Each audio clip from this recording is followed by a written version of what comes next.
Maupay nga aga, Sinirangan Visayas. Maayong buntag, Sinirangan Visayas. Magandang umaga, Silangang Visayas. Good morning, Eastern Visayas. Today is February 19, 2021, and it's another Friday morning to know what's up and what's new about the Department of Education. News that you have to know about basic education services here in Eastern Visayas.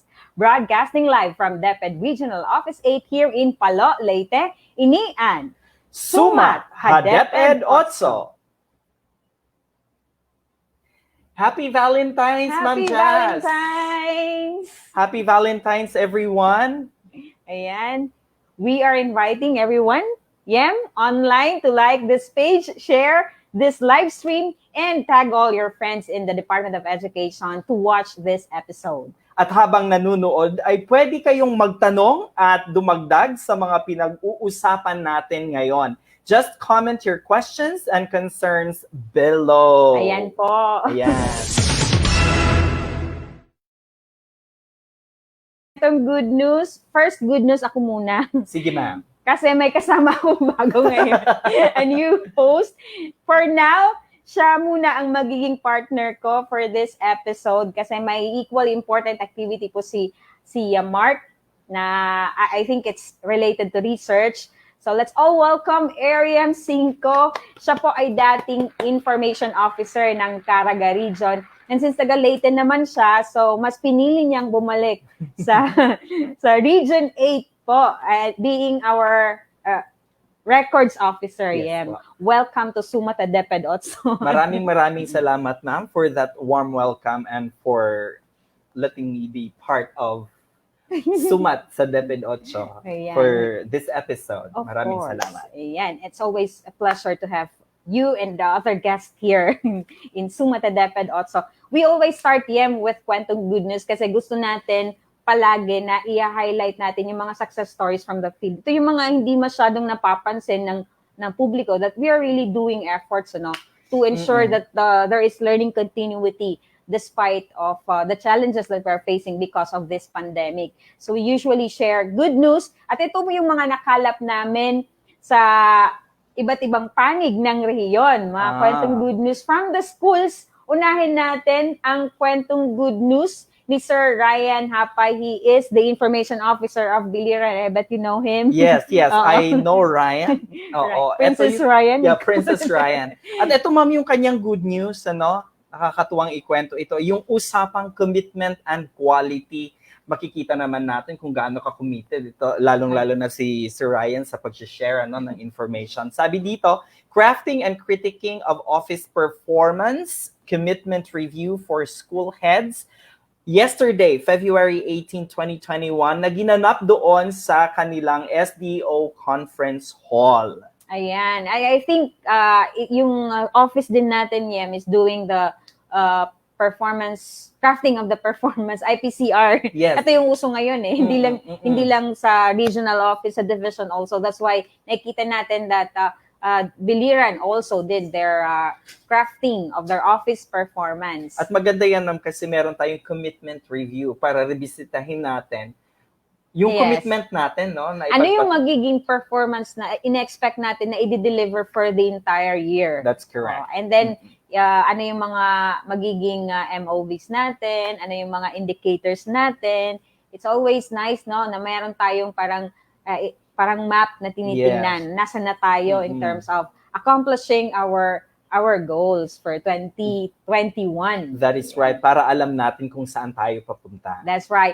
Siya nga pala yung mga kwentong good news po na sinishare natin ay nakukuha natin from the Facebook page. Of course, tinatag tayo ng mga kaibigan natin with using the hashtag SUMAT OTSO and hashtag kwentong good news po. So lahat po ng sinishare nyo na may mga ganong hashtag ay na-share po namin dito sa episode ng SUMAT OTSO. And another kwentong good news, aside from the kwentong good news na meron tayo from Biliran, ang isa pang kwentong good news natin ay from Baybay Hindi ko na mabasa. DepEd ASP. Okay, this is about partnerships Yes. naman, ano, kasi lalong-lalo na sa ngayon, ma'am, ano, we really need our partners para Yes. At maipagpatuloy sila natin talaga yung yung ating naging, mga services, of no? course. Okay, so knowledge channel in the new normal, technology as a learning resource. Congratulations in advance, Kilim Elementary School and Punta Elementary School. Sinasabi dito sa post, it's a virtual orientation to all teaching personnel for both beneficiary schools on the use of KCPML, all sponsored by a charity led by Mrs. Julie Knowles, Mrs. UK Philippines Universe 2020, at siya po yung nakikita natin dyan sa picture na may crown, in cooperation with the different partners and stakeholders. Kasi nga, sinasabi natin that we cannot do this alone. Yes, no? DEPED cannot do this alone. Yes. High salute to the school heads, Sir Henry M. Cornico and Ma'am Theresa Pamela Edon Paul, together with their partnership focal persons, Ma'am Gina C. Alayon and Ma'am Marivic Peñones, and to all teaching and non-teaching personnel for advocating partnerships initiatives. Likewise, pinapaabot po ang kanilang pasasalamat sa suporta at inspirasyon na ibinibigay ng kanilang SDS, definitely, Dr. Raul D. Agban, at saka ang ASDS, Ma'am Lorelai Macias, SGOD Chief Dr. Robinson Garcia, at ang kanilang SEPs in SMN, Sir Erineo Rodriguez. And to all their partners in education, thank you very much. Ayan, maraming salamat po. Bye-bye, DEPED, ASP, Brigada Eskwela Partnerships. And I think that's bye-bye division. Ayan, thank you so much po. Very evident ang partnership natin sa mga schools and division offices.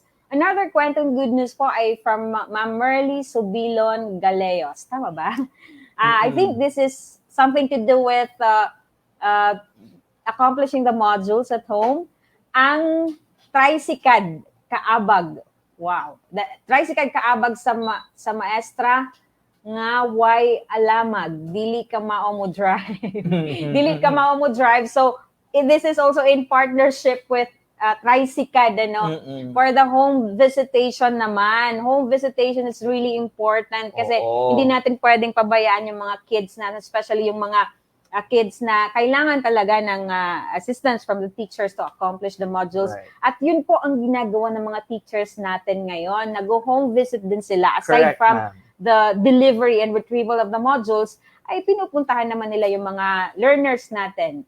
At ang pagkakaintindi ko dito, ma'am, ay partnership nila doon sa mga tricycle drivers. Yes. So yung mga teachers na hindi marurunong mag-drive, yung tricycle sa kanilang lugar, yun yung katuwang nila, yung pinaka-service nila para magawa nila yung home visitation. That's nice. That's a very good partnership. Yung community talaga ay tumutulong to implement the learning continuity plan. At ito po ay sa Baybay 1 Central, ma'am.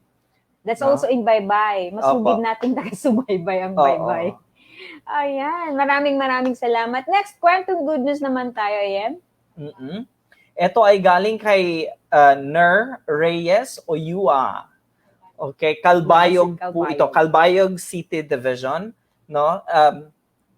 It was an amazing week noong February 1 to 5, 2021. Kaya nagkaroon po sila ng monthly awarding of the processing centers, installation of subjects, trend and grade level heads, awarding of winners of NBM 2021. Ma'am, ang dami, no? FGD with security personnel, kasi kailangan din natin ngayon yan, ano? Lalong-lalo na, like dito sa regional office, ang laking tulong at ang laking role na ginagawa ng ating security personnel. Now, giving of SAR copy to the chairperson of SGC, Punong Barangay and wife of City Mayor Honorable Marcelina Lina F. Aquino, the district validation for ProMeds, district weekly administrators meeting, ocular of venue for an event. Nagkaroon din po sila ng conference with senior high school non-writers, conference with the division senior high school writers, himang raway sa processing centers, ESP department, MAPE department, and GA department. Meron din silang virtual orientation on PPSH. Wow. Okay, FGD with TLS Connection for Teacher Development Empowerment. Mukhang ang ganda neto, mama, no? Conference with Teachers for CO and the Slack scheme. TGIF, thank God it's Friday. Retrieval and distribution of last in 29 TGIF centers. Meron po pala silang TGIF centers, ano? Yes. Right? I was Monitored. able to go there actually. Wonderful. Okay, monitored the following barangays. Sabi dito, pinuntahan nila yung Barangay Navarro, Bontay, Acedillo, Dagum, at saka ang Barangay Payahan. Okay. So yan po, hindi naman po sila masyadong busy, no? Hindi Sa sila isang buong masyadong linggo, busy. ano? For the entire week, yun ang ginawa ng, I think that's San Policarpo National High School. Meron din silang senior high school. And I was able to visit the school. Meron silang mga processing centers nga na sinabi ni Sir Melaner. Ang kanilang school head po ay si Sir Melaner Oyoa. Our outstanding school head. Siya din yung outstanding school head in the implementation of the banner project when he was in Oquindo, which is still part of Calbayog. And we're happy to see this series of activities na ginawa ng school nila, no? Including the monitoring of the 5 barangays na catchment areas yata ng schools. So parang ang daming nagawa. And yung pinaka na-appreciate ko doon are simple things na it matters most, like taking care of our human resource, for example. That's correct na. Yung security personnel natin.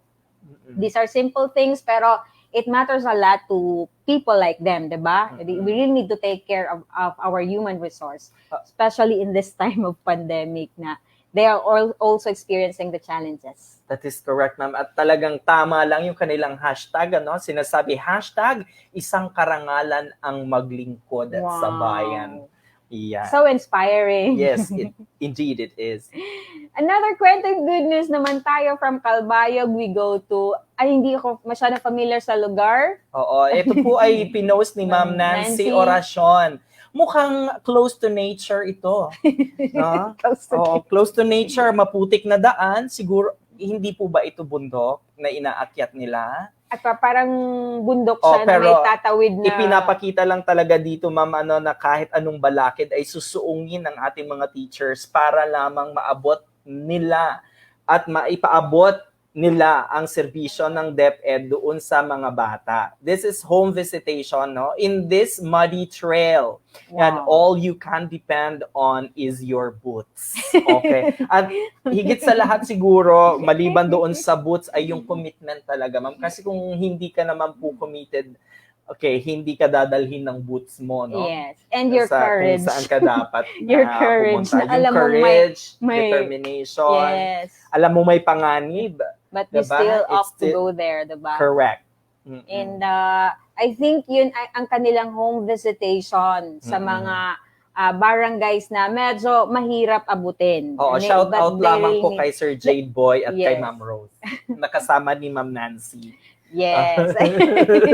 That's in Bye-Bye, I think, sabi ni Flo. Bye-Bye City Division. Ayan, maraming salamat po, Bye-Bye City Division. And lastly, yung kwentong good news natin is from UTAP Elementary School. That's in Tacloban City. Yes.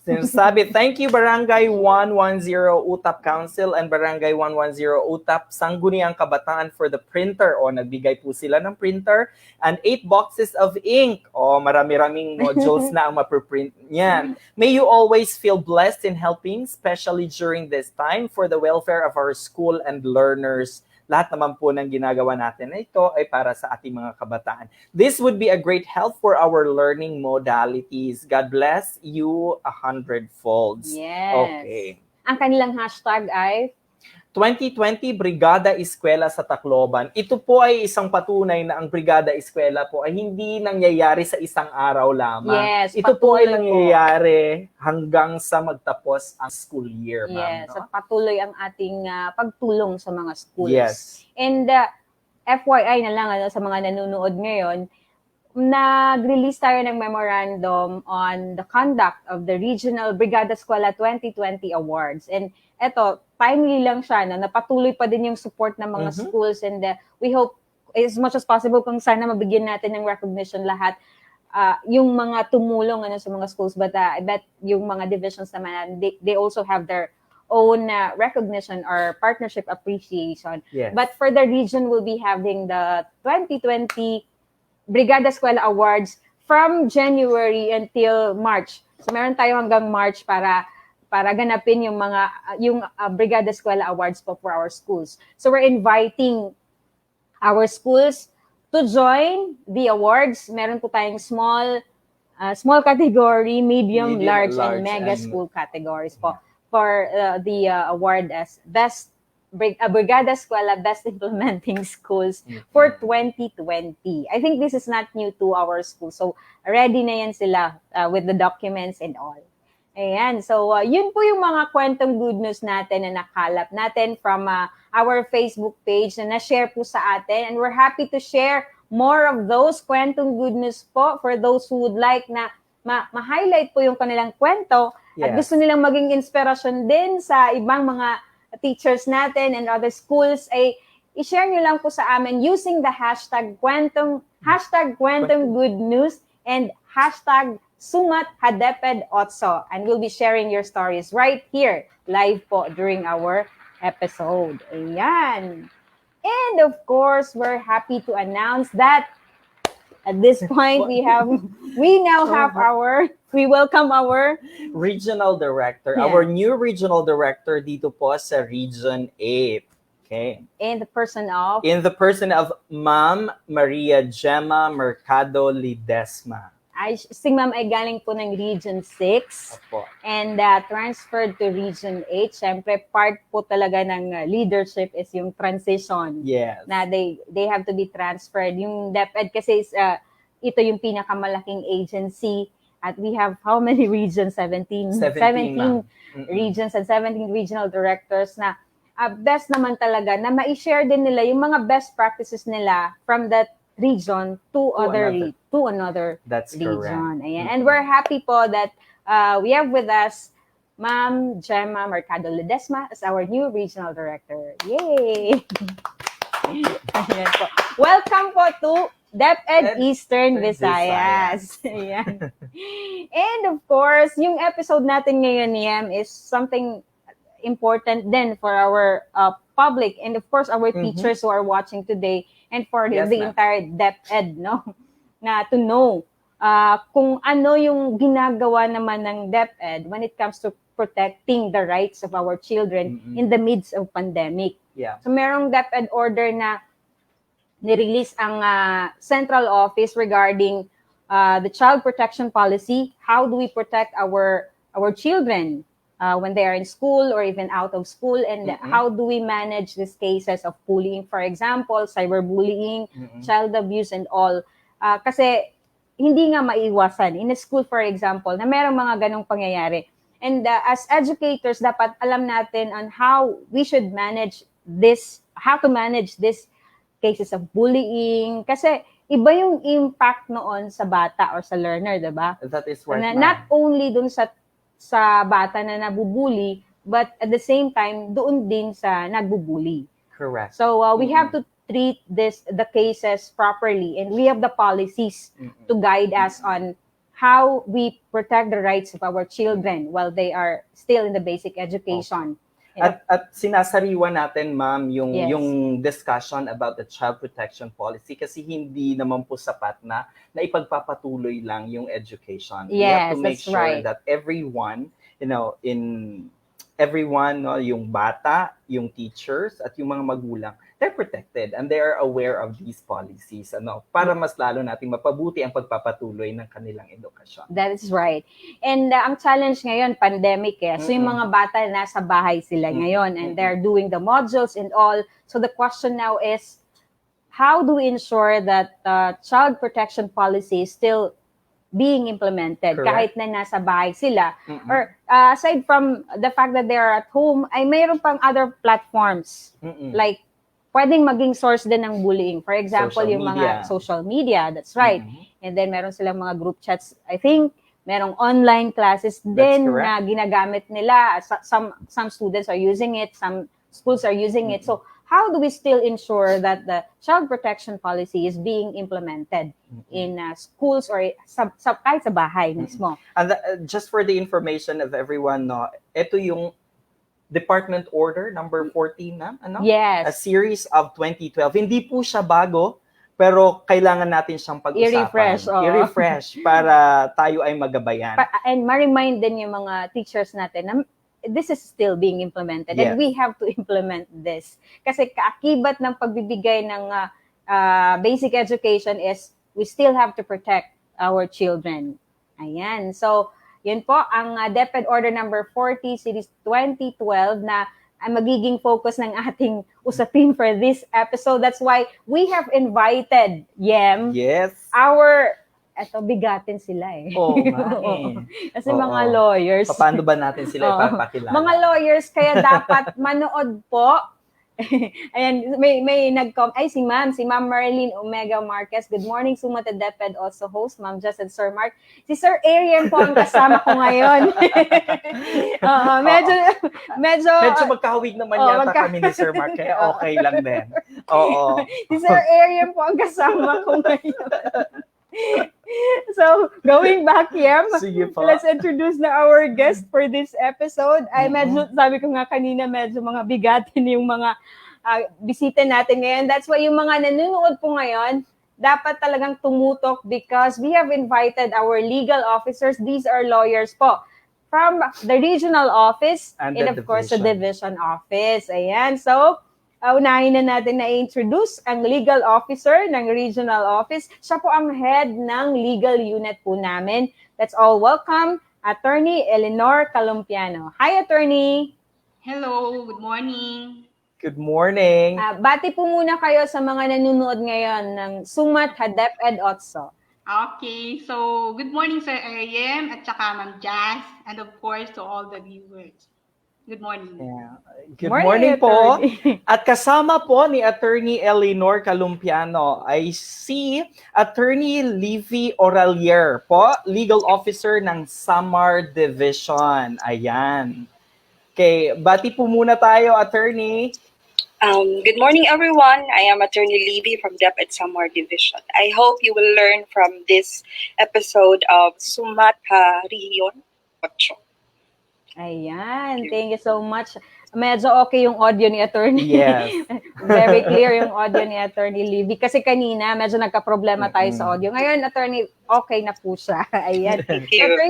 Attorney Nenen and Attorney Livy, kanina pinag-uusapan namin yung implementation of child protection policy po in the midst of pandemic. Kasi baka iniisip ng iba na nakalimutan natin yung child protection kasi anyway, nasa bahay naman yung mga bata ngayon, they are doing their modules at home at wala namang teacher doon, wala ding mga classmates doon, only parents. Yan po. Ito yung challenge ngayon ng implementation natin ng child protection policy kasi on monitoring part, I know it would be difficult na kasi nga, usually tayo, we go to schools, they send the reports. Tama po ba yun? They send the reports to the division kung may mga cases of bullying. But in this time of pandemic, medyo challenging po siya. Tama po ba? Ayan po. So, I'd like to ask, bigyan muna natin ng parang overview of what backgrounder, ma'am. Yes, backgrounder of what is child protection policy. Itong DEPED Order number 40, Series 2012. Attorney Nenen, pwede pong kayo na po yung bigay ng overview or background. Okay, so actually, this Department Order number 40, series of 2012, has been in existence since 2012. Unfortunately, this is, I think, this is not properly implemented in schools. Okay, so siguro dahil hindi alam ng iba, lalo na yung mga teachers, yung full content ng Department Order.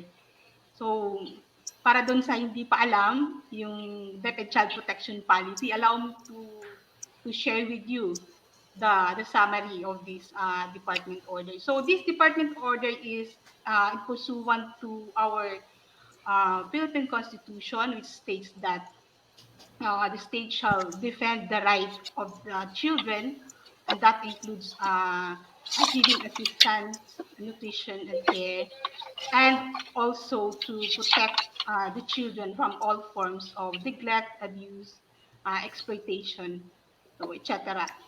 Okay, so that is why we have this department order or the DepEd Child Protection Policy. So this policy provides for the duties and responsibilities from the central office, regional office, division office, schools, and even to parents and the learners themselves.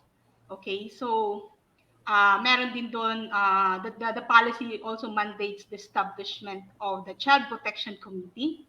Okay, so which I think meron naman yung schools natin, but I think that's only for compliance, no? For reportorial requirement lang.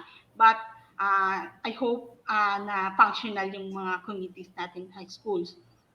But anyway, the committee shall be in charge in handling cases of child abuse and even bullying cases or incidents. Okay, so the committee, based on that department order, should be composed of the following. So the school head should be the chairperson, and then the vice chairperson should be the guidance counselor of the school, or if there is no guidance counselor, it could be the teacher designate, no? Yung binibigyan ng duty doon sa, or in charge sa mga doon sa counseling, no? And the members are a representative from the teachers group. Okay, there must also be a representative from the students group and a representative from the parents group. And also the last member is a member a representative from the community, and preferably it should be a member of the Barangay Council for the Protection of Children or the BCPC. Okay? So dapat meron ng schools natin dyan, yung Child Protection Policy. The policy also provides for the rules and procedures in handling child abuse and bullying cases.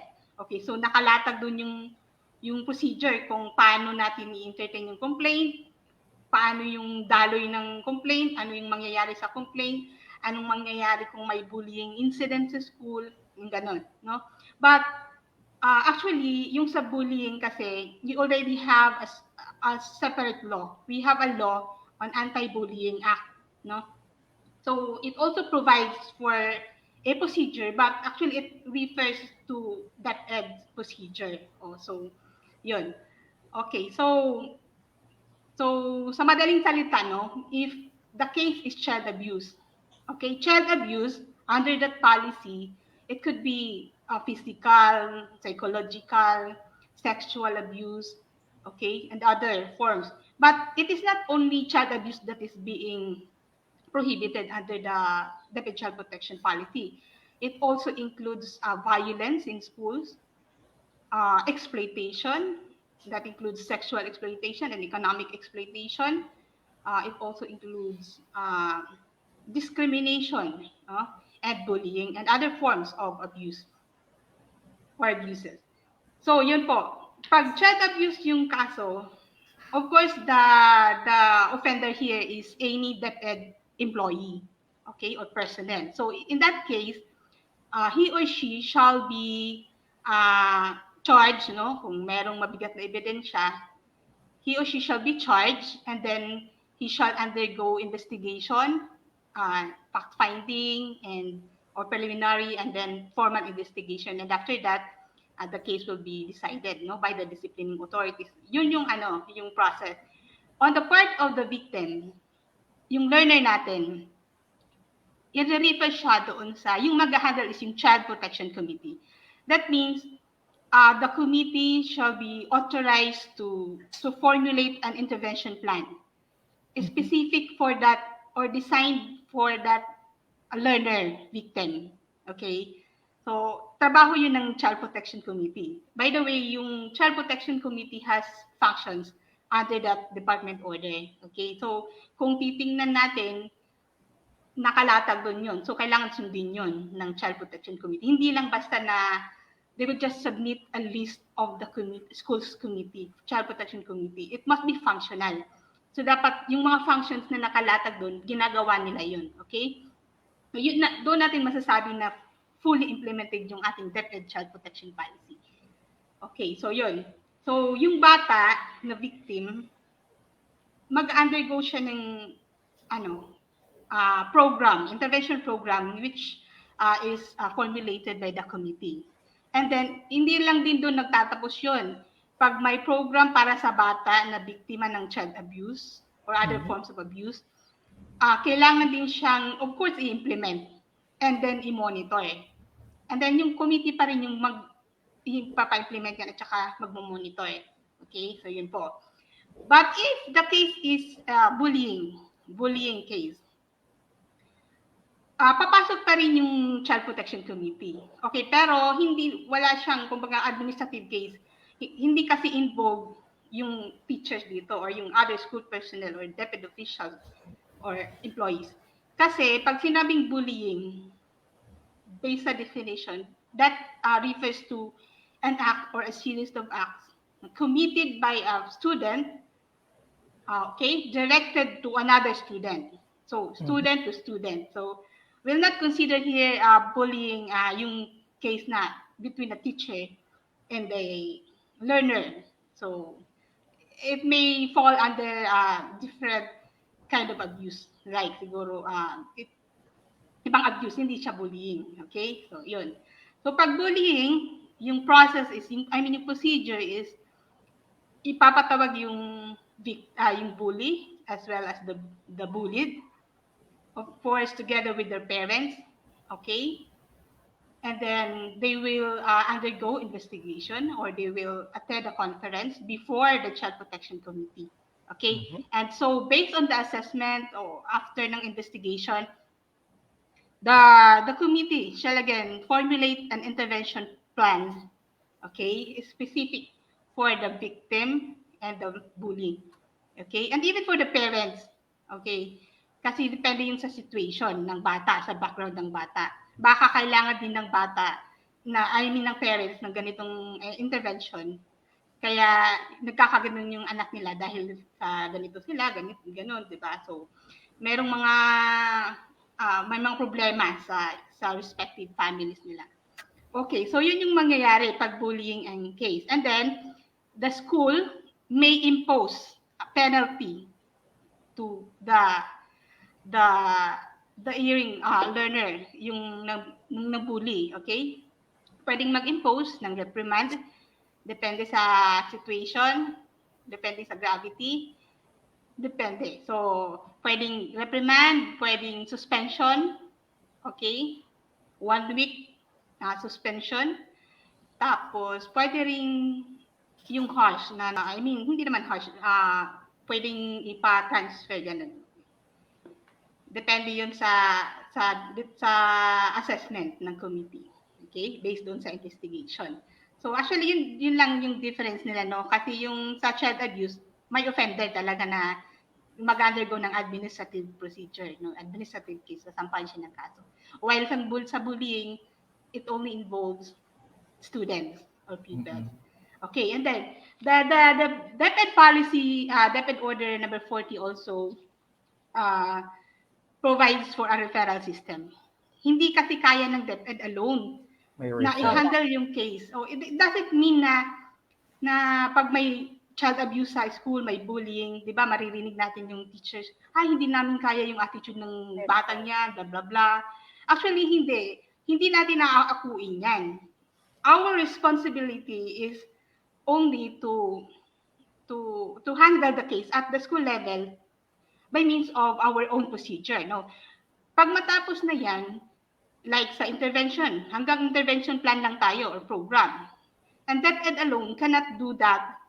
That program cannot be effectively implemented without the efforts of other government agencies, maybe from the DSWD and even from non-government organizations like yung UNICEF, yung Save the Children, tumutulong yan sila eh. So you can also refer the learner to a psychiatrist, maybe to a psychologist, to a medical doctor, yun. Okay? So, kung ano yung kailangan ng bata, yun yung titingnan natin. So, kung kailangan niya ng medical attention, doon natin sa mga doctors. Okay? So, kung may problema siya sa maybe sa pag-iisip or emotionally, May mental psychological, then health. sa psychologist, ganon. Okay, so referral system, we have that under the policy. We have the so-called referral system, and that's part of the procedure. Kasi hindi natin dadalhin yung bata sa bahay natin, no? So iniisip kasi ng teachers, maybe some, hindi naman lahat, no? Some of the teachers, parang this DEPED order is a threat to them, no? Parang kaya nga they are demanding their protection also. So every time we conduct a seminar, yung mga ganyan, so hindi yan nawawala. So actually napapaano din kami, no? Natutulala kami kung ano yung sasabihin namin kasi how about teachers protection, yung mga ganon. Anyway, okay, so as to reporting, the policy also emphasize the reportorial requirement, okay? Am I still clear? Yes. Loud and clear, okay. Yes po. Okay. So as the reportorial requirement, the schools are mandated to submit, okay? Of course, the school head, siya yung ano. The schools shall submit an annual report on child abuse cases and bullying cases. We also have additional actually reports in relation to this, reports on children at risk of committing an offenses as well as those who are considered as children in conflict with the law. So anyway, yon. Merong template yan. So hindi na nila kailangang maggawa ng separate template. We have the template. It can actually be given. I mean, the division legal officer may provide that to every school, okay? So para uniform kasi medyo mahaba yung template niya, okay? That is annual. Ibig sabihin, I mean, sa policy, yung period niya is to submit is on or before the first week of the start of classes. So, and the report must pertain to the previous school year. Okay, so yun. And then there's also a provision there that penalize. I mean that, you know, pag hindi nag-submit ng report as mandated, then the school head concerned or kung sino man sa division shall be administratively liable for neglect of duty. So hindi po ako nagsisinungaling. That is provided. Hindi ako nananakot. That is provided under that policy, the department order. So yun. So kailangan natin i-report, no? Kahit pa man sabihin natin na yung parents, for example, hindi nag-decide siya na hindi magpa-file ng complaint. Hindi po dapat kino-compromise yung mga kaso ng child abuse.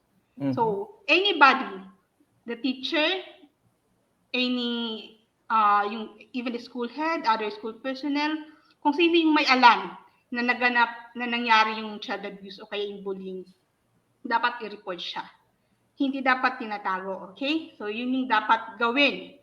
Attorney, kanino po dapat nare-report yan? Like, for example, may taong nakakita ng child abuse or bullying cases sa isang school. Sino dapat yung pupuntahan nila para i-report yan? Okay, so kung sa school nangyari, doon sa guidance counselor or kung sa advisor, so kung sino yung pinakamalapit na pwedeng pagsabihan. Actually, anybody, no? Sa school, pwede mong i-relay yan. Pero yung talaga, yung protocol dyan is doon sa guidance office. So it's the guidance counselor. Or the school head. May record. Ang natatandaan ko, attorney, meron tayong tinatawag na Child Protection Committee doon sa eskwelahan. Ayan po. Kaya nga, pero before kasi, doon sa guidance, actually yung office ng committee usually dyan yan sa guidance. Oo. Yes. Kaya may tanong lang ako. Sa committee. May tanong lang ako, attorney. Yes, kasi yung Child Protection Committee, established po ito sa mga eskwelahan dapat, ano? Dapat. Ang ibig sabihin nito, ito yung sinasaklaw niya, yung konteksto na nangyayari yung bullying or yung abuses doon sa school. Paano ngayon na nagbago yung konteksto natin? Kasi yung mga bata hindi naman pumapasok sa eskwela. Nag-aaral sila sa bahay. Paano kung ang bullying ay nangyayari mismo doon sa kanilang mga tahanan? Okay. Do we still report these cases to the Child Protection Committee in schools? Or ano yung magiging channel ng pag-report natin? Actually, that is a challenge, no, sa DepEd, no. Kasi yun na nga, nag-shift tayo from school to home-based learning. So before kasi, yung school or yung mga teachers natin ay kino-consider ng mga bata as sumbungan. Sumbungan din sila, di ba? So kasi there are cases na nangyayari sa bahay, there are abuses at home na hindi nila masumbong, yung bata hindi makapagsumbong sa other family member or kahit kapitbahay, kundi doon sa teacher nila. So yun, parang because of the shift of the learning modality, that means they are cut off from teachers. So nawawala yung actually yung interaction nila with yung sumbungan nila, hindi na sila makapagsumbong. So challenge yan. Anyway, pwede rin pa rin naman, no? Kaya nga nagbibigay tayo ng mga ng mga advice, no? Online na pinapaalala natin na pag mayroong ganitong cases, dapat i-report sa teachers, sa kung sino man, sa school heads. Kahit pa man wala tayo sa school, pwede pa naman through online, di ba? Pwede natin i-text, pwede natin i-email, pwede natin i-PM, through PM, yung ganon. So, hindi pa naman yun mawawala, no? Dahil meron pa namang pwedeng gawin. Merong ibang paraan. Yun lang, kailangan lang natin i-remind yung learners mismo. Okay? And even the parents, other members of the family, lahat ng concern, dapat sila i-inform at i-remind again and again na ganun yung proseso. Kasi dahil hindi nila alam, minsan kasi hindi nila alam kung saan isusumpong. Okay? Okay po. Kaya yun, hindi lang nila alam kung saan or pasaan yung... Thank you, Attorney. Thank you po, Thank you, Attorney. Si Attorney Levy naman, kasi nasa division level, Attorney Levy, nasa division na level, yung hawak nyo is medyo malaking division yan, Samar Division. And Yes. yung Samar Division po, I think madaming mga schools or places or barangays na talagang malalayo, hindi kayang puntahan ng magmo-monitor or talagang hindi yung internet connection mahina din kasi nasuggest kanina ni attorney na pwede namang i-communicate siya through messenger, i-text or something. Pero sa division na level naman po, attorney, ano naman po yung ginagawa ng division office to address this challenge na kanina una na mention ni attorney Nenen na medyo kulang pa sa advocacy pagdating sa mga schools. That's why yung ibang teachers natin and other students are not aware of the child protection policy. And then yung reporting nga, sabi ni attorney, medyo sometimes kasi natatakot sila na mag-report kasi mas gusto nila na manahimik na lang, 'di ba? So I think that also happens in schools in Samar. So paano po, attorney, na i-ensure na na-address yung mga challenges na ganito? As mentioned earlier, no, ni Attorney Calampiano, DEPED order has been in existence since 2012, and yet, no, I will not deny that we can still feel resistance coming from personnel of the Department of Education. No, so what we do in my case here at the DEPED Summer Division, I still have advocacy campaigns. Recently lang, I held a seminar. I conducted a seminar on legal matters, and one of the topics that we discussed is child protection policy. And our participants were the district heads, and right now they are conducting rollouts already. I go to schools, I go to districts to give technical assistance to discuss child protection policy. So we're still far from the ideal environment no DepEd na lahat ini-embrace yung concept of child protection policy because there are still misconceptions, no. So we are still on that process na talagang we want everyone to share the same advocacy that we should have that ideal school environment which advocates zero tolerance for all forms of abuses. So yun po. Yung tungkol naman po sa, because of the present situation brought about by the pandemic, I was able to get chance to attend the monitoring during the first day of classes. It was quite absurd, but it was very fulfilling.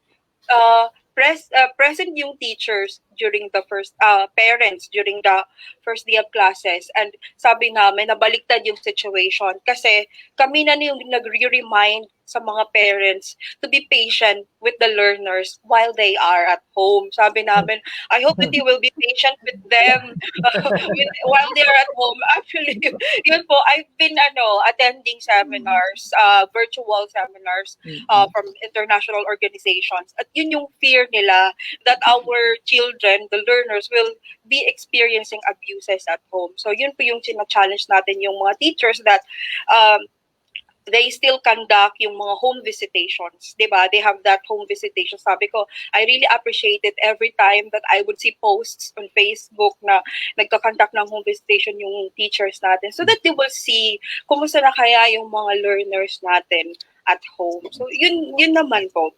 Yung as to reporting, every year at the start of school year, we issue a memo, division memorandum requiring our school heads to submit reports on incidents of child abuse, those who are children in conflict with the law or are at risk, or incidents of bullying in schools. So yearly po yan na reportorial requirement. And as mentioned by Attorney Elinor, it could subject our teachers or school heads to a disciplinary action if they will not comply with that mandatory reportorial requirement. Maraming salamat. May follow-up question po ako, Yes, Attorney, yes po. regarding sa, you mentioned about disciplinary action, whether it may involve a learner or a teacher, or a learner yung nagbubully or a teacher committing child abuse. Siguro mas maganda na i-specify natin kung hanggang saan po ang saklaw ng DepEd order natin. Correct. Hanggang saan pwedeng makialam si DepEd when it comes to cases like bullying or child abuse.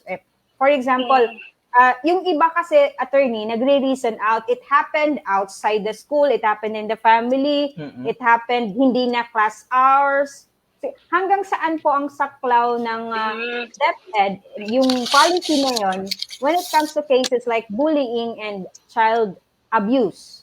I think we have to distinguish, if it's if it's abuse na suffered by a learner and the suspect or the culprit, the perpetrator is a personnel, it is covered by DepEd Order number 40, series of 2012, or the Child Protection Policy. But if it's peer-to-peer, we're talking about the learners, kahit from the same school, classmates, or from another school, we have a different DepEd order na which we use as a basis in handling bullying incidents. We have DepEd Order number 55, series of 2013, kasi that's the implementing rules and regulations on the bullying. So as to questions naman, hanggang saan yung saklaw ng DepEd? You're probably pertaining to cases wherein yung perpetrator or the culprit is not a teaching personnel, it's not from the school or non-teaching personnel. Yung role natin dyan is referral. Kasi naman it's in the law that a teacher also has a legal or moral obligation to assist in the filing of a complaint. Kasi, di ba, it's known naman, it's acceptable to the society that teachers are considered as second parents to our learners. So in most cases, yung mga bata, sa teachers natin nagda-divulge. It's talagang based on experience ko here in DepEd. Sa teachers sila nagda-divulge. So if you're a teacher na sa'yo nag-divulge yung bata that he or she is experiencing abuses at home, you have the moral or legal obligation also to call the attention of the DSWD, yung pinaka-safe na ginagawa namin that we give, the advice na binibigay po namin sa teachers natin or sa students is that to coordinate with the DSWD. Kasi nandyan po yung referral referral system. Oo. Meron referral. referral system. Usually, natin. if it involves criminal acts, for example, then Mm. it's a police matter. Yes. So Oh, Yes. hanggang doon lang yung line of demarcation natin. And Attorney Nenen May kanina. tanong kasi ako, yeah, ma'am, sure. no? Kasi Oh, sinabi ni Attorney Calumpiano kanina at ni-reiterate ni Attorney Oralier ngayon na yung mga teachers are the second parents at sumbungan sila ng ating mga estudyante. Ngayon, we want our teachers to actually participate doon sa process, ano. But ano yung measures natin that would ensure na hindi nagko-cross ng boundaries ang ating mga parents doon sa internal affairs, doon sa family, lalong-lalo na kung ang bully, yung bully. Yung mga bully, for example, ay yung parents. 'Di ba? So, ano yung measures natin na to make sure na yung teachers natin, pag 'di ba, nagsumbong na yung bata, Yung perpetrator is the parent. Yes, something like that. So, ano yung gagawin para hindi naman sila mag-cross ng kanilang boundaries? Child abuse po yan. So it would fall under child abuse na sa it would be covered already by a different by Republic Act number 7610 or the child abuse law. So parent na yung culprit. So it's kind of hard, no? Kasi nga yung parents yung perpetrator, pero we determine muna. To be safe, we determine the degree of offense or ano na ba yung nasa-suffer na violence ng bata. If it's so minor pa lang, maybe you can call the attention pa lang of the parents. Parang it's like in the guise of this disrupts the learning process. We have noticed that your child cannot concentrate inside the classroom. Probably there is a problem inside your home. Parang ganun pa lang po. If parang minor pa lang yung nakikita nyo na effect on the child. But if it's so serious already, nakikita mo that the child is really abused at home, I think it's time to call the attention na to seek help from the DSWD and all concerned government agencies. Ayan.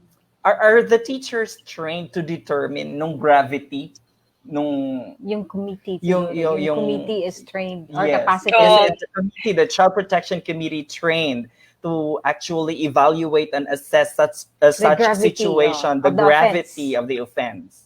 Unfortunately, hindi pa po. It's one of the challenges, no? Even as lawyers, whenever we have seminars, so nagtatalo kami dyan kasi nga some of us are, paano natin protektahan din yung mga teachers? And to be honest, we've had already cases na sometimes na yung case, na criminal case for child abuse or sexual abuse na di-dismiss, sometimes they would fire back at our teachers who assisted in the filing of the complaint. So there is a need for us to capacitate, no, our teachers on how to handle, how to be involved without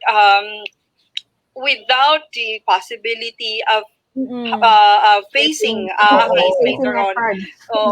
But it's really part of the profession, no? It's really part because you act, sabi nga na special second parents to our learners.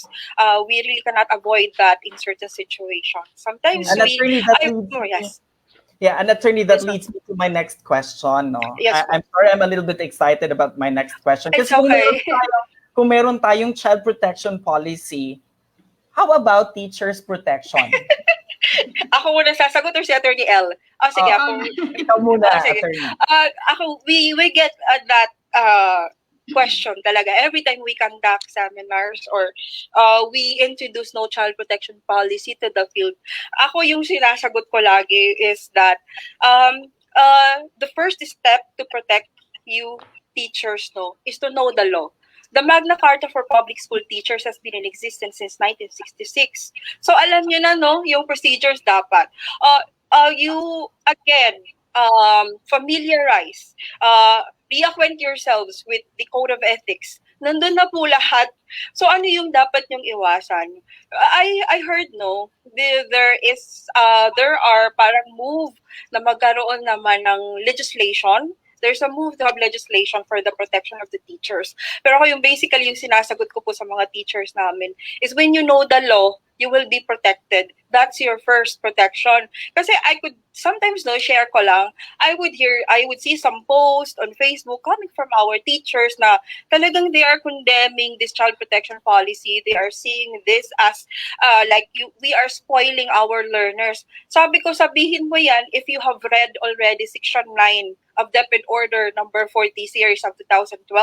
Kasi kahit naman sa child protection policy, nandun yung mga duties and obligations na dapat i-observe ng mga learners natin.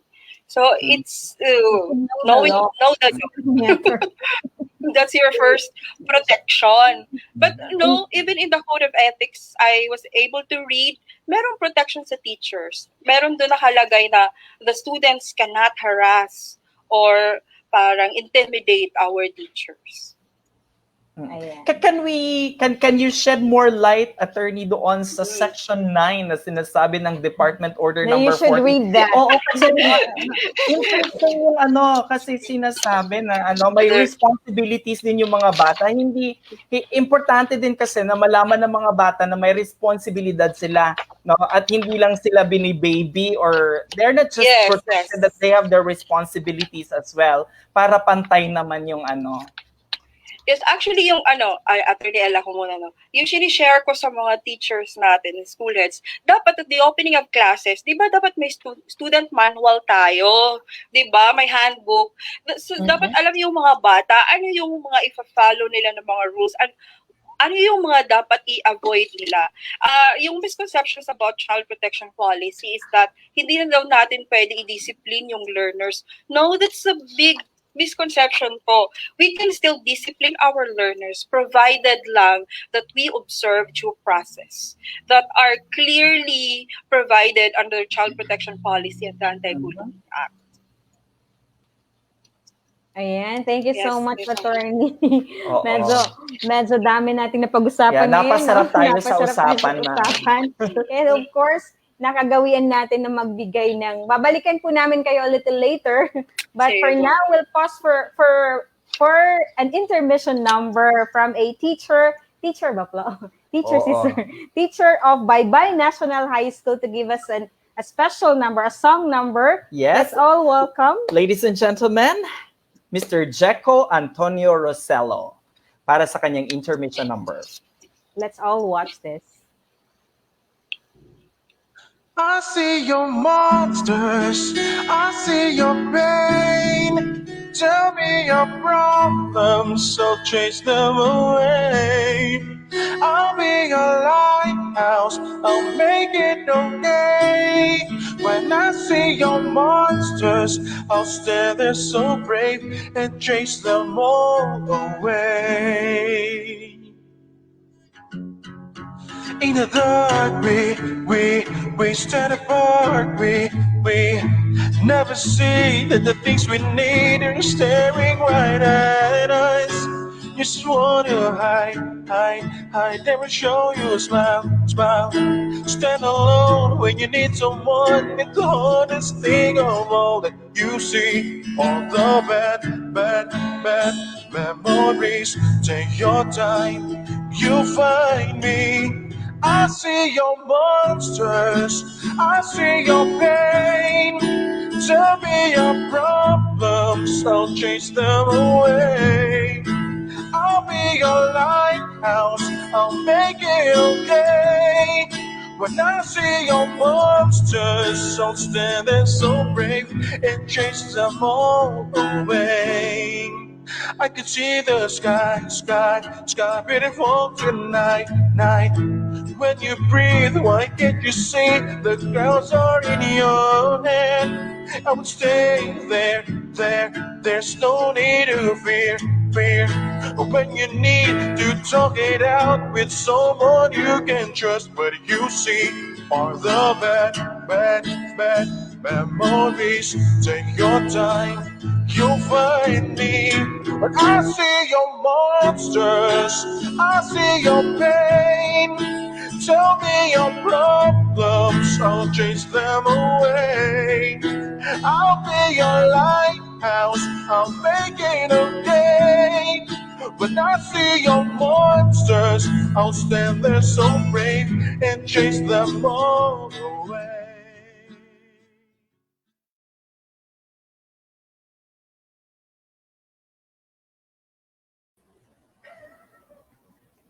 Ayan, maraming salamat po Sir Jeco Antonio Rosello ng Baybay National High School sa isang napakagandang awitin, ano? Yes. Alright. Maganda yung message ng song niya. Correct. Na I see your monster. Parang it's for the teachers din eh. I see your monster. Pero ang I see maganda your doon pains. na... Pero nandito, yung regional office as your lighthouse. Correct. Yun ang gusto kong ipunto, no? Gusto kong i-point out that we are here as your lighthouse to guide you kung ano yung mga dapat gawin. Yes. Kaya babalikan po natin sila Attorney Calumpiano at Attorney Oralier, no?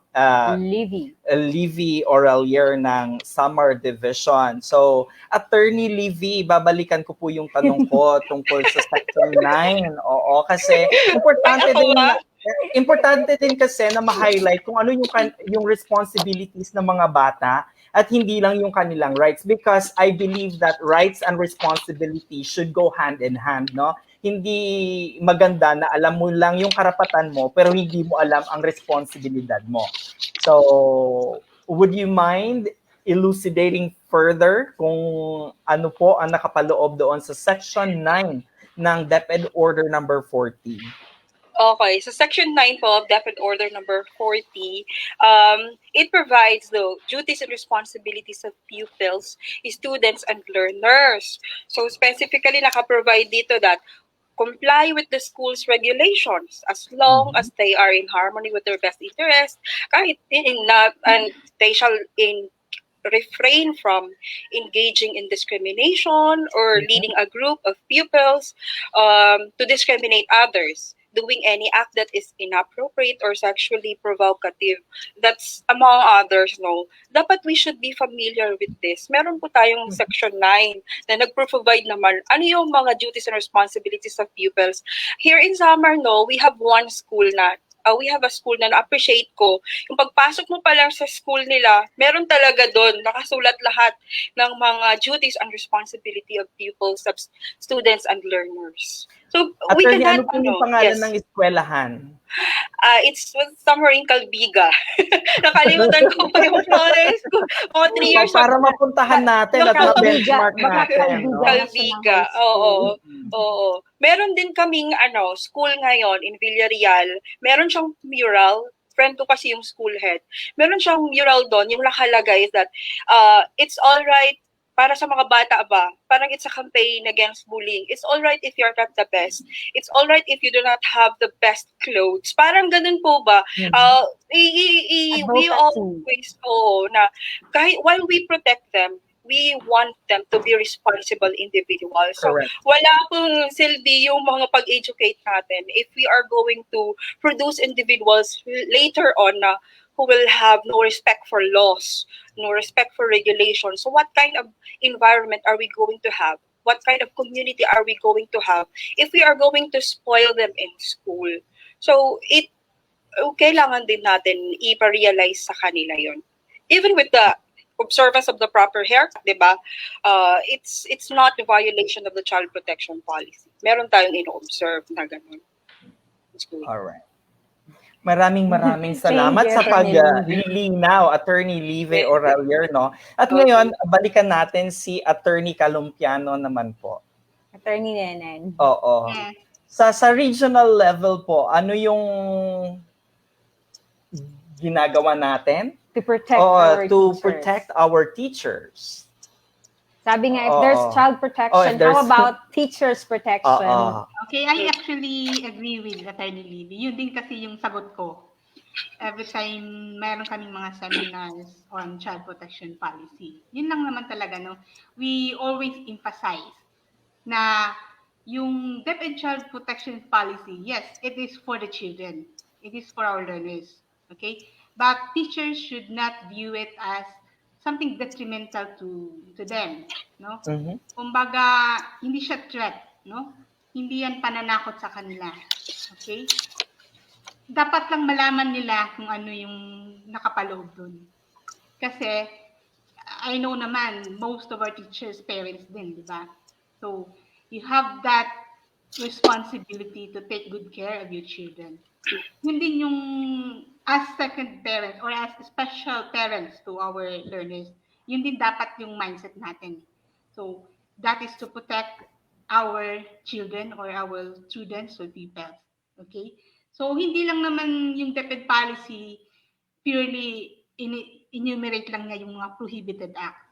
Okay? Hindi lang yan about penalties. Okay. More importantly is yung roles niya, yung duties and responsibilities natin dyan.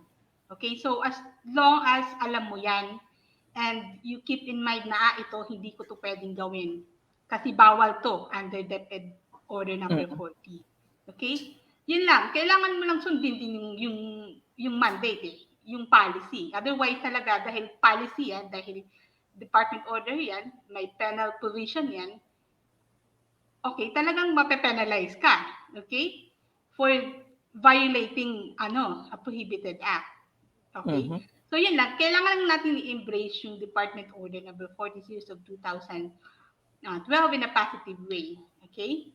So sa ganun, mapuprotektahan natin ang ating mga sarili. Hindi lang yung teachers actually, lahat ng school personnel, DepEd officials. Okay? So yun, mapiprevent natin yung possible complaints against you. Okay. Against us, kung meron matayong magawa against the learners. So yun, actually yun talaga yung common na sagot namin. Kasi actually wala naman talagang law, no? Sa ngayon, wala tayong specific law on teachers protection. But I heard there is an initiative from our lawmakers na parang they are planning to pass a law, okay?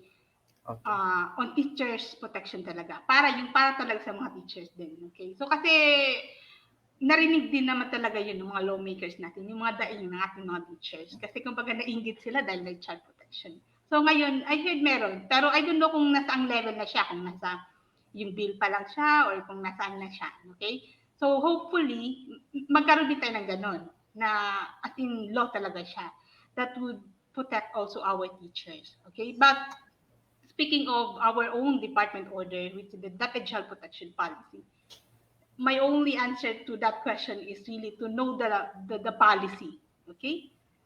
To know your roles, your duties and responsibilities, and act appropriately.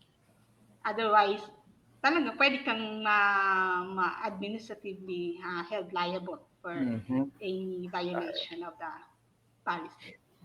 At Attorney Kalumpiano, susundan ko lang po, no, kasi na-mention natin na-mention po natin na we avoid committing this because we know that there are repercussions. So sa ngayon, no, linawin natin, ano ba talaga yung magiging repercussions or ano yung kaparusahan, for example, penalties, disciplinary actions na nakapaloob doon sa department order. In both cases, for example, yung teacher, yung nakalabag ng DO, ano yung magiging disciplinary action? At kung yung bata naman yung nakalabag doon sa DO, ano naman yung magiging penalty sa kanya? Okay, when we talk about DepEd Child Protection Policy, no, so child abuse yun discrimination, exploitation, etc. So yung offender dyan palagi is yung DepEd employee. Okay, so ma-teacher, ma-security guard, my school head. So siya yung offender. So in that case, covered siya ng administrative procedure ng DepEd on administrative cases.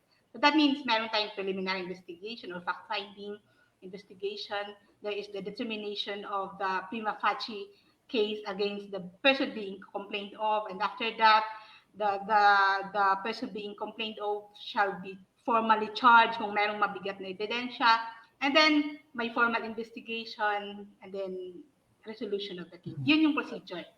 Kasi sa DO40, yung offender dyan palagi sa child abuse, yung DepEd employee.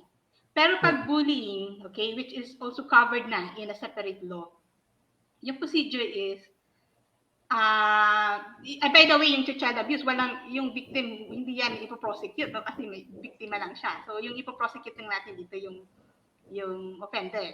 So sa bullying naman, kasi parehas silang bata, parehas learners, okay? So, yung penalty na pwedeng i-impose doon sa nang-bully, yun na nga, it may be reprimand, suspension, or maybe expulsion, or yun yung pinaka-last, no? Yun yung pwedeng ipataw sa kanya. Okay, but still, the bully shall be given a due process of law, always at all times, no? Kailangan yan. Before siya patawan ng suspension or expulsion. Ganun. So, yung sa biktima naman, intervention, hindi siya paparusahan. Intervention plan yung sa kanya, program yung para sa kanya. But even then, yung nang-bully is entitled din siya to an intervention program. Yan. Ayan, attorney, very specific yung question ko ngayon. Very specific. And syempre, naging teacher din ako in the previous years, pero di ripad tumaiha. Bahin ma-divulge dark age, di ripad tumaiha. Ayan, and also, I think you also have experienced this in the early years, allowed man yung mga teachers sometimes that when they do disciplinary action sa mga students nila, sometimes kinukurot, or sometimes may stick na pinapalo yung bata, pero not that hard. Do we still allow that ngayon sa classroom? Actually, kung babasahin natin yung policy, bawal na yun. Bawal na yun na.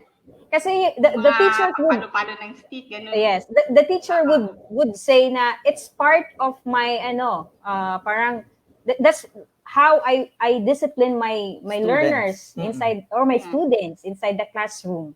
So, are they allowed to use that? No. Meron tayong sinasabing corporal punishment under the DO40, no? Nandoon yung corporal punishment. Corporal punishment is prohibited. So, may mga examples doon na sinight, no, na enumerate. So, kasama din yung pagpalo, yung mga something doon sa bata. So, and similar, acts na gano'n. So, bawal talaga siya. Okay, regardless of kung it's a form of punishment, no, or not. Kasi, yun na nga, yung ultimate aim natin is to protect our children nga from all forms of abuses. Kasi, meron daw itong effect based on studies, no? Meron talagang effect kasi mga bata eh. So, any form of yung punishment, no? Kahit nga sa bahay, di ba? May effect talaga sa bata. Yun yung ina-avoid. Kasi it would affect the psychological aspect of the child, maybe, yung overall development niya. It may affect and may even go to yung extent na mahirap na siyang mabura sa isip niya. Yun actually yung ina-avoid. So, bawal na talaga yan sa ngayon. No? Kahit pa sabihin natin, kasi yun yung form of discipline namin. Bawal nga kasi yung definition ng corporal punishment, it is a punishment imposed on a student, no, for having committed an offense. So, pinapunish mo siya. Ito yung ginagawa mo, pinapalo mo siya, binibilad mo siya araw, yung ganun. So, bawal yan under our DEPED Order 40. Ayan. And attorney, aside from the corporal punishment, yung form din na sa public affairs kasi, sometimes we receive complaints na may student na nai-embarrass ng teacher inside the classroom. This is also bawal, tama po ba? Bawal din yan kasi child abuse na yan. Paano natin child abuse? It's a form of child abuse po. Pero ano naman ang if for example, nagreklamo si parent or the learner, ano naman ang magiging sanction ngayon kay teacher? Depende yan sa gravity ng offense niya, no? So, kung hindi naman masyado yung effect, for example, doon sa bata, pwede lang siyang, kung simple misconduct yung i-charge sa kanya, pwede yan mag-range ng 6-month suspension, for example, to 1 year suspension. Ganun. Depende sa kung conduct prejudicial. Depende sa charge na offense. Pero kung mga child abuse kasi, grave misconduct yan. So, pag grave misconduct, dismissal from the service. So, that is kung grave yung situation or yung gravity niya is grave. Kung simple, hindi na walang element na na willful, no intent to violate the law. So, nagiging simple misconduct lang yan. So, pag simple misconduct, suspension lang yan. Otherwise, pag grave siya, na prove na there is a willful intent to violate the law, ginawa mo kahit alam mo na, tapos ganito pa, paulit-ulit, etc. Tapos yung effect niya talagang na, for example, na blind yung bata or na napila yung bata, yung mga ganun. So, that would be grave na. So, it may be considered as a grave misconduct. So, in that case, pwede na siya ma-dismiss right away kung na-decision na yung kaso. Pero may concern ako, attorney. Yes. Yung concern ko lang is, how do we make sure na itong napapaloob sa policy no ay hindi gagamitin or will not be abused by the children or by the parents. Oh, by the parents para para lumaki silang entitled kasi yung iba ang hirap kasi minsan i-justify kung kasi I can be offended with anything, 'di ba? Pag sinabi mong you embarrassed me or what, I felt offended. Ang hirap kasi napaka-subjective niya. So ano yung measures ngayon Who takes charge of categorizing the offense? Who takes charge of categorizing the offense? If it's grave misconduct. Oo nga. Tapos, para hindi maabuso yung batas, kasi yun siguro yung pinanggagalingan ng iba doon sa kanilang interpretation na sinasabi na binibaby natin yung mga bata.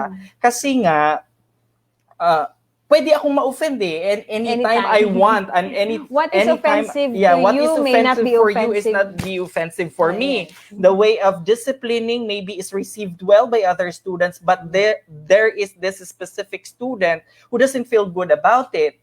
So, ano yung measures natin para hindi siya maabuso, no? Yung provision na yon sa ating policy para, well, I'm sorry to use the word, yung iba din kasi nagkakaroon ng sense of entitlement, 'di ba?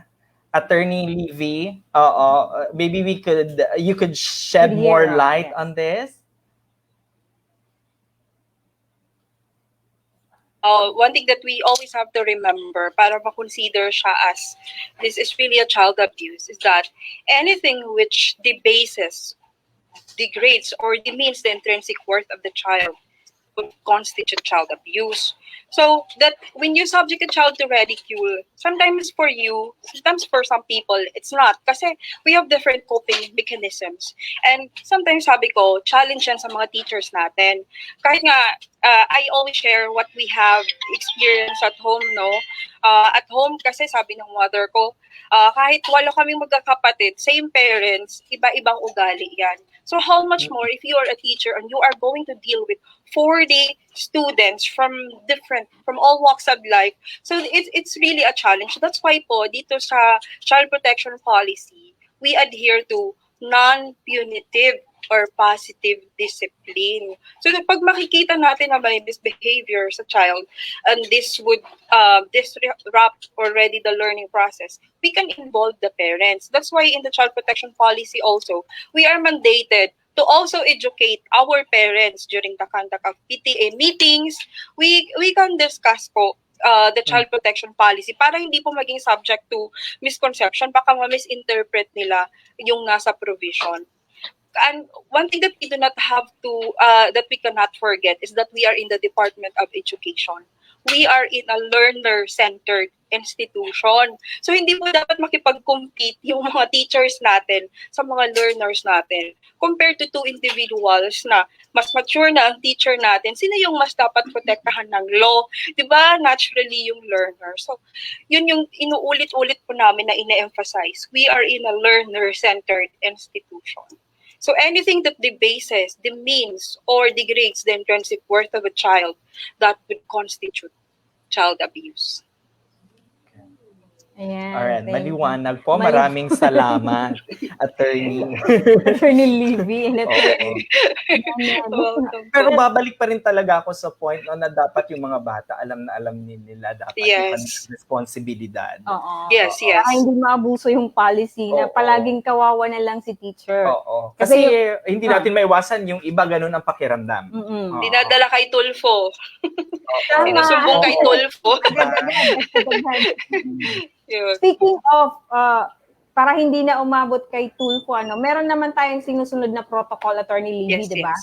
In the Yes po. school, Mm-mm. in the division, and then in the region, and the central office. Mm-mm. Para at least yung mga nanonood ngayon ng mga learners natin, yung ating mga teachers, yung ating mga parents, ay meron po tayong sinusunod na proseso Oo. sa DepEd kung paano natin i-manage yung mga bullying cases and child abuse. At saka, I guess this is also a very good platform for us to remind our school heads to activate the Child Protection Committee. Yes. Kasi nakapaloob doon sa policy ang pagbuo ng Child Protection Committee na pinangungunahan ng school head At ng at guidance, ng guidance counselor or designate na teachers at saka members ng barangay council at saka PTA, di po ba, attorney?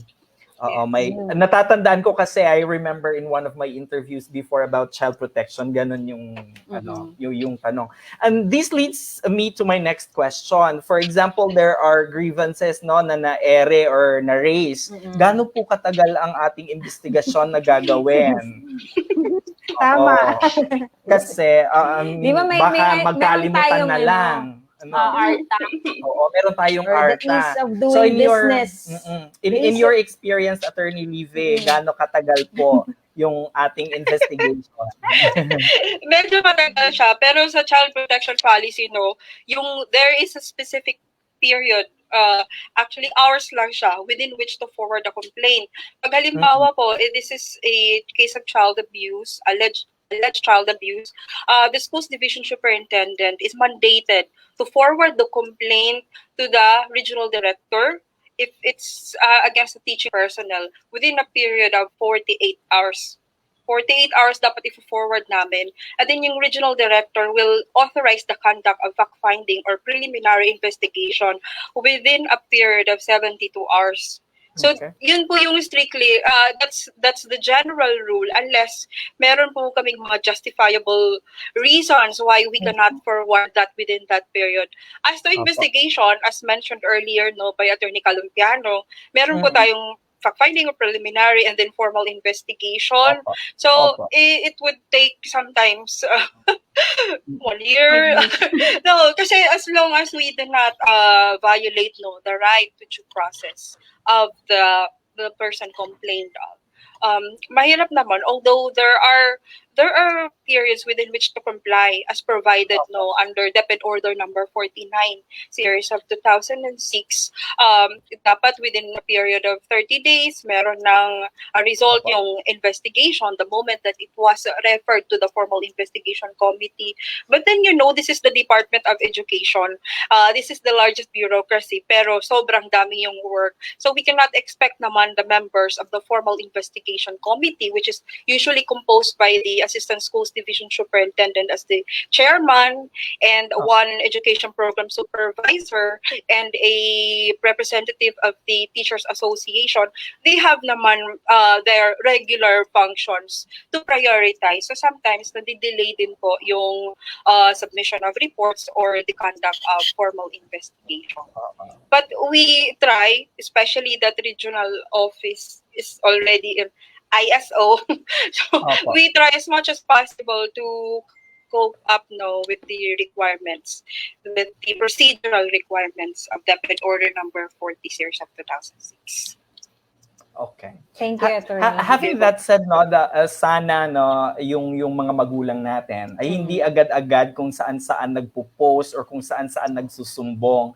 Kasi ang katotohanan naman po talaga, yung DepEd, meron po tayong Child Protection Committee to whom they can raise their concerns at na mag-escalate nung kanilang issue para magawan ng formal na investigation. Kasi ang mahirap lang sa ngayon, na hindi alam ng iba na meron pala tayong Child Protection Committee sa mga eskwelahan, ay nagpupunta sila sa iba't ibang platform. At nangyayari, the parties are actually judged publicly, diba? Yes. So, parang nagiging mas magulo yung investigation kung meron man. Yes. So, dapat proper Oo, reporting correct. and proper management ng cases Thank you, Attorney Livy. At Attorney Nenen, last question na po namin. Opo. If a teacher, for example, or a DepEd employee is involved in say, an administrative case, ano po ang assistance na binibigay? Do we provide them with legal assistance po for those teachers or employees na involved in a complaint? Actually, wala, no? Wala as to kung titingnan natin yung roles, yung functions namin as legal officers, hindi yun covered, no? To give assistance to respondents, to teachers being complained of, na mag-represent sa kanila. Hindi po yun covered. And at saka, it would be a conflict of interest kung tatayo kami sa kanila. No? I-represent namin sila. So, parang DepEd is to DepEd, parang ganun. So, kami nga yung nagpo-prosecute. So, hindi talaga pwede. Okay. So, dapat maging maging what we can give lang is advice. Okay? We can entertain even the persons being complained of. Kahit inaakusahan sila, pwede pa rin silang pumunta sa office namin. Okay? Dahil pwede naman silang mag-ask ng advice on how to resolve the case, ano ba yung dapat namin gawin para hindi na kami kasuhan, mga ganun ba? So, ano yung dokumento na dapat kong gawin, ano yung isasabit ko, yung mga ganun. Pwede pa naman yun, no? Pero hanggang dyan lang. Hindi na kami pwedeng mag-represent sa court or sa during the proceedings mismo, administrative proceedings. So, yun. Okay, attorney. Up to advice lang talaga kami. Advice, pwede sa documents, pwede. Yes, attorney. Thank you, attorney. My question po from one of our audiences, project, hindi ko masyadong ma-mention. Okay, si Ma'am Noemi Roch Lakdaying. Okay, ang question niya ay, for clarification lang po, attorney, bawal po ba mag-post sa FB ng screenshots of pupils participating virtual classes kahit na may consent permission from parents? Salamat po. Kanino? Any sa inyong dalawa. or sabi ko, Attorney Eli, kayo sumagot. Data Privacy Act. Saklaw po ba ito ng DO40 series of 2012 or ibang policy na ito data privacy? It's still covered by child protection policy, which is anchored on the Human Rights Convention on the Rights of a Child. I think yesterday lang I saw a post from Music Alain. He is really discouraging. He was telling people to refrain from posting on FB or any other platforms screenshots of pupils participating virtual classes. But that's the general rule. If there is consent or permission from parents, I think they can be allowed, provided lang talagang we are very careful on the picture that we post on the Facebook na talagang they are protected. They are in clothes they're wearing proper clothes na we are not exposing them naman na in a way, in such a manner that they could be subjected to exploitation. Because I think that is why Music Alain is reacting that way, because we have recently been I think we have been concerned lately lang. It caused quite a stir on child protection. We have learners who are victims of sexual exploitation on cyber, in the cyber world. So parang that's why siguro we have to be very, very careful in posting their pictures. And this leads to my personal comment lang. Ano kasi ang purpose ng pagpo-post ng screenshot? Yes. Siguro para sabihin na the teacher conducted virtual classes as their MOV.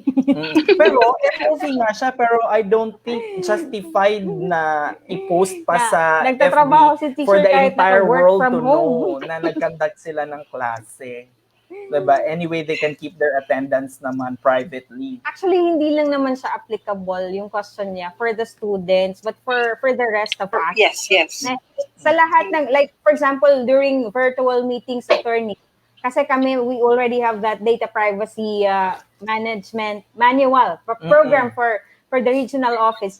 We seek permission from the participants that we can record, we can take screenshots before we start with the formal meeting. Kasi yun ang sinasabi ng data privacy. You need to have the consent. And then you need to know the purpose of getting that information. And the data subject should know the reason why you're getting that information or even the picture. And should agree na okay sa kanya. Pero yung Diba? purpose nun is very clear. That's just for an MOV. Yes. At sinabi nating means of verification, hindi naman i-verify yan ng buong mundo. Kasi Yes. we know for a fact that Chosen few. Facebook, diba, is nakapalob siya sa www. That's World Wide Web. Yes. Diba? So, I don't think there is a justified reason kung Maybe bakit this is a ipopost. reminder to our teachers na din. Oo. Teachers na madami kasi ang nakikita, nag-screenshot sila and nagpo-post sa Facebook. That's right, You have to be ma'am. very careful Opo. kasi may mama-violate tayo ng mga policies and laws. When we post something na lalong-lalo pat walang consent, bawal po talaga yon. At hindi lang sa mga learners, but for the rest of us. Kasi bawat isa sa atin, we are data subjects. Correct. Ayan. So marami tayo na pag-usapan. Mukhang kinakapos na po tayo ng oras. 1 hour and 30 minutes na tayo. But we learned a lot po from our guest today, Yem. Yes. Tama? Marami po akong natutunan. About the child Oo. protection policy. And for sure, yung mga audience po ngayon, most of them are actually teachers, ay nakikinig din po, nanonood, at marami din pong mga natutunan. Kaya gusto At natin... ang pinaka-importante na natutunan ko dito ay sabi ng ating mga guests, no, si Attorney Calumpiano at saka si Attorney Oralier na talaga You should know the mapoprotektahan mo ang sarili mo pag alam mo ang batas. Yes, that's Okay? That's very important. At saka hindi lang, no, dapat balanse. Alam mo kung ano yung karapatan mo, alam mo din ang responsibilidad That's mo right. para alam mo kung ano yung gagawin mo. That is right. Ayan. And with that, thank you so much po. Maraming salamat. Once again, Attorney Eleanor Calumpiano, ang Legal Officer ng Regional Office. And Attorney Livy Oralier, Yes, Legal Officer of ng Samar Division. Thank you so much po. And we hope to have you in our future episodes sa SUMAT DEPED also. Probably ibang topic naman Sige for po. our lawyers. Opo. Maraming salamat po. Ayan, so magbigay naman tayo ng mga papremyo ngayon, Yem. Yes. Mga isa lang pala yung winner natin. Mga papremyo kasi 100 naman siya. Ayan. Maraming salamat po sa lahat ng nakatutok sa atin ngayon for staying with us. Yes. And for those na hindi pa umalis, meron kayong chance manalo ng papremyo. Yes. Alright. Ano yung question natin, Yem? Ayun lamang po. Ikaw yung magbibigay ng napag-usapan natin kanina na magbigay ng specific DEPED order. Yes. Magbigay ng specific DEPED order na nangangalaga sa karapatan ng ating mga estudyante. Yes. So ano po yun? Ipakibigay po ng Department Order number, at title at ng DEPED saka order. yung complete series. Yes. Ayan. Ipakilagay na lamang po sa comment box below para sa inyong Ang kasagutan. pinakaunang mag-comment ng tamang sagot ay mananalo ng 100 peso worth of load. Smart or Globe? Ayan. Pakiulit daw ng question niya. Ano nga ba yung tanong na yun? Alright. Ano yung department order or policy na nangangalaga sa karapatan ng ating mga estudyante or ng ating kabataan? Na napag-usapan natin ngayon. Comment na po. Pabilisan po. At ang pinakaunang magbigay ng kanilang comment at tamang sagot, siya po ang mananalo ng 100 peso worth of load, either Smart or Globe. Ayan. Susunod naman ay patuloy po ang ating laban kontra COVID-19. Right. Labanan ng kontra vida. Bida solusyon sa COVID-19. B. Bawal ang walang mask. I. I-sanitize ang mga kamay. D. Dumistansya ng 1 metro. And A. Alamin ang totoong impormasyon. Bawal ang fake news. Ayan po. Labanan ng kontra vida solusyon sa COVID-19. And of course, patuloy po namin pinapaalala ang ating mga emergency hotlines. Emergency hotlines ng Department of Education Region 8 Ito po ang mga numbers or mga numero na pwede nyo pong i-contact or tawagan in case of emergencies, disasters, na pwede pong makatulong ang ating mga division offices and of course our regional office po. Meron po tayong mga disaster risk reduction management coordinators in the division and also in the region para po tulungan po kayo sa inyong mga emergency concerns. Yan po yung numero natin. And so, para sa tanong natin na ano yung DEPED order, specific series and number na and title na nangangalaga sa karapatan ng mga learners natin or mag-aaral, ang meron na pong tamang nakapagbigay ng sagot. Ay, ito po ang... Ito galing sa Kapuokan 1 Elementary School. Is that your place? Ay, no. Tabon-tabon, sorry. Tabon po ako. Shout out nga pala dyan. Sagot po niya ay Department Order number 40 series of 2012, otherwise known as Child Protection Policy. Congratulations po. Maaari lamang po ibigay niyo po ang inyong numero sa amin, isend niyo po sa aming messenger or sa private message po para mabigyan po kayo ng 100 peso worth of load. Gamit na yun pang virtual ng mga teachers natin. Opo, ma'am. Napakalaking halaga na po yan. Yes. Yung pag 100, mga ilang oras yun na. Ilang araw yun na internet. Actually, sa akin, medyo tumatagal siya kasi nire-register ko siya ng unli. So, pwede na. Pwede na. At dito po, maraming salamat once again sa ating mga naging guest ngayon, si Attorney Nenen and Attorney Levy. Ayan. At dito po nagtatapos ang ating episode ngayong araw na ito. We hope we were able to provide our teachers, our learners, our parents, and our stakeholders some relevant and timely information on basic education services. Yes, and with our team behind the camera, we are Flora, Sir Jim, of course, our new regional director, because I was able to share to her na meron tayong ganitong program at sinuportahan naman ni RD Gemma, no?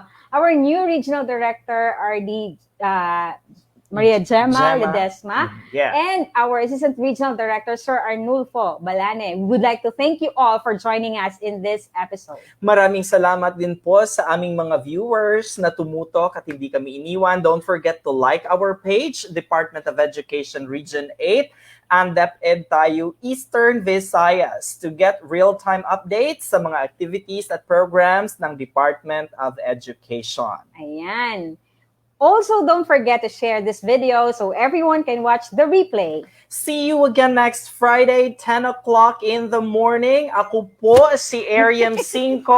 Okay? And I'm Jasmine Calcita. Inian. SUMAT, DEPED, OTSO.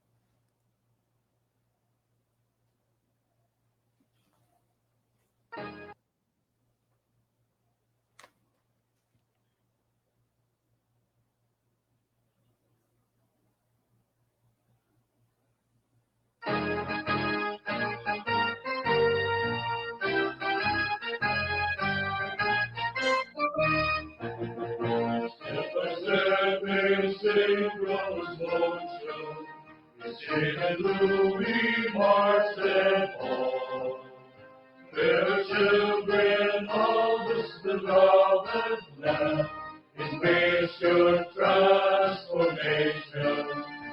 You hearing radiance will shine, the start and all we love and home. Where life and training all the mind, leave the long and endless night. There is the desire, we've got to guide us. We make the child heart into the heart of becoming treasure of the land. There is the desire, racing towards excellence. We show the path as we hold the course on the graded way onward to victory. Mustard seeds from the God's creation, so thou the earth light of the world. As and present in God.